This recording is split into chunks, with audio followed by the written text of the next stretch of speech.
அருமையான 3 துறையிலிருந்து இந்த இடத்துல வந்திருக்கிறாங்க. 4வது நீங்கள் இருக்கீங்க.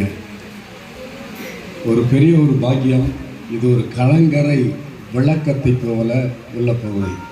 கலங்கரை விளக்கம் 4 திசையுடைய பகுதியிலையும் போகிறது போல இந்த ப்ரோக்ராமுடைய பகுதியில் நீதி துறையிலிருந்து வந்திருக்கிற அருமையான செல்வகுமார் சார், மாவட்ட சட்ட சேவை ஆணை மையம் அந்த சிவகுமார் சார், குற்றவியல் நடுவர் நீதிமன்றம் அவங்களுக்கும், அருமையான டிஎஸ்பி சார் சரணம் அவங்களுக்கும், அருமையான மேடம் வீணா தேவி அவங்களுக்கும், வழக்கறிஞர்களுக்கும், நண்பர்களுக்கும், இங்கே வந்திருக்கிற டெய்லர் சென்டர் மூலமாக வந்திருக்கிற எல்லா சகோதரிமார்களுக்கும் நான் இறுதி நாளத்திலிருந்து நன்றியை தெரிவிக்கிறேன். 2008 எங்கள் ட்ரஸ்டுடைய பகுதி இந்த பகுதியில் அநேக டெய்லரிங் ப்ரோக்ராம் நடத்திட்டு இருக்கோம்.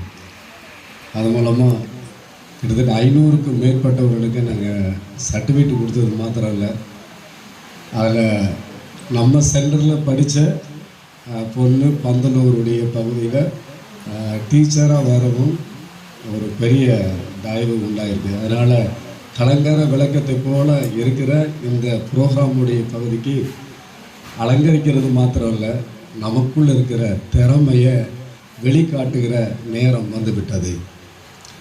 ஒவ்வொரு பெண்களுக்கும் ஒரு திருமணம் நடக்கும் அப்படின்னா அந்த திருமணத்துடைய பகுதியில் எவ்வளவு பகல் நேரமாக இருந்தாலும் அந்த பொண் தன்னுடைய வீட்டுக்கு விட்டு புருஷன் வீட்டுக்கு போகும்போது அங்கே ஒரு விளக்கை கொளுத்துவாங்க. அந்த விளக்கை கொளுத்தும் போது ஏற்கனவே அந்த வீட்டில் வெளிச்சம் இருக்குது, ஆனால் அந்த வெளிச்சத்துடைய பகுதியில் இந்த புதுசாக போகிற பொண்ணு அந்த விளக்கை கொளுத்தும் போது இன்னும் பிரகாசமான வாழ்க்கை என் மூலமாய் வரப்போகிறது என்று சொல்லி அந்த விளக்கை கொளுத்துவாங்க. நம்ம வாழ்க்கையுடைய பகுதியில் நம்ம குடும்பத்துடைய பகுதிக்கு ஒரு பிரகாசமான விளக்கை வைப்பதற்கு மிகப்பெரிய ஒரு பாக்கியம் இந்த இடத்தில் கிடைத்திருக்கிறது. அந்த பிரகாசமான விளக்கு நம்மகிட்ட வெளிப்படணும்னா 3 பகுதி தான். ஒன்று, அந்த விளக்கை வீட்டுடைய மேல் பகுதியில் வைத்தாதான் வீட்டில் இருக்க அத்தனை பேருக்கும் என்ன கிடைக்கும்னா வெளிச்சம் கிடைக்கும், அதில் தடுமாற்றம் இல்லாமல் போக முடியும். இப்போ நமக்கு விளக்கை கொளுத்துறது வேலை நின்றுச்சு. கொஞ்சம் வருஷத்துக்கு முன்னாடி சிமினி விளக்கு இருந்துச்சு, அந்த விளக்குடைய பகுதியை துடைக்க வேண்டிய பகுதி இருந்துச்சு. ஏன்னா அந்த சிமினி விளக்கை துடைக்கும் போது ஸ்டைலாக துடைக்கும் போது என்ன ஆகும், உடஞ்சி போயிடும். அப்போது நல்லா கவனிக்கணும். இன்றைக்கி நம்ம சிமினி விளக்கை துடைக்கிறது இல்லை, லைட்டை போட்டால் சுவிட்சை போட்டால் லைட் எரியுது.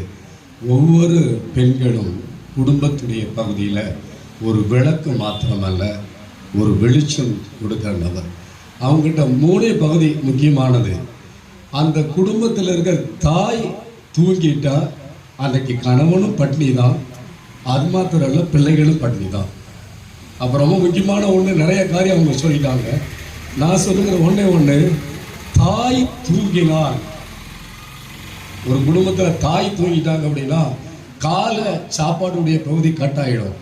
அப்போ காலை சாப்பாடு கட் ஆனிச்சுன்னா இன்னைக்கு சுகர் வியாதி எல்லாத்துக்கும் வந்துருச்சு. 10 பேரில் டீ கொடுப்போனா அதில் 5 பேர் என்ன பண்ணுறாங்க, எனக்கு டீ கொடுக்கும்போது சக்கரை கம்மியாக கொடுக்கணும் அப்படின்னால, இல்லை வித்தவுட்டு கொடுக்கணுங்கிறாங்க, இல்லை கட்டன் கொடுக்கணுங்கிறாங்க. அப்போ ஒரு தாய் கையில் இருக்கு வீட்டினுடைய பிரகாசமான விளக்கு எதன் வழியா அப்படின்னா ரொம்ப முக்கியமானது உணவு பகுதி. தயவு செய்து உங்கள் குடும்பத்துக்கு நீங்கள் சமைக்கிற வேலையை விட்டுறாதீங்க. சமைச்சாதான், நல்லா கவனிக்கணும், நல்ல சமைக்கிற ஆள் தான் வீட்டுக்காரர் என்ன பண்ண முடியும் அப்படின்னா முடிச்சு போட முடியும்னு சொல்லுவாங்க. நிறைய பேர் முடிச்சு போடுறதே பிரச்சனை. இன்னொரு குட் நியூஸ் என்னது, முடிக்கிற நேரத்துடைய பகுதியில் ரொம்ப முக்கியமான பகுதி, பக்கத்தில் கை கொடுங்களே, எல்லாரும் பக்கத்தில் கை கொடுங்களே. அட கை கொடுங்க எல்லாம். எனக்கு தெரிஞ்ச நிறைய என்னுடைய சென்டரில் இருக்க ஆட்கள் நிறைய பேருக்கு கை கொடுங்க. உங்கள் வீட்டுக்காருக்கு கீழ்படிக்கணும். சொல்லுங்க, மொத்தமாக சொல்லுங்க.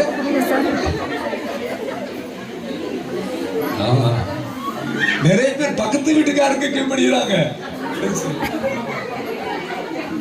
ரெண்டாவது பகுதி பெண்களுக்கு திறமையுடைய பகுதி ஒன்று சொன்ன சாப்பாடு. ரெண்டாவது பகுதி பெண்களுடைய பகுதியில் ரொம்ப முக்கியமானது வருமானத்துடைய பகுதி இன்னைக்கு ரொம்ப அவசியம். அந்த தயவு செய்து நீங்கள் மைண்டில் வச்சுக்கிட்டு ஒரு ஆள் வருமானத்தில் இன்னைக்கு நம்ம வாழ்க்கையை ஓட்ட முடியாது. 2 பேர் வருமானம் தேவை.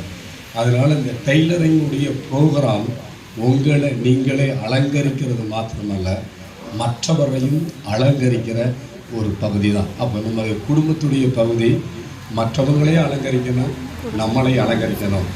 நல்ல வாய்ப்பு தந்த எல்லா பிள்ளைகளுக்கும் இறுதிக்கு நாள் திறந்து நன்றியை தெரிவிக்கிறேன்.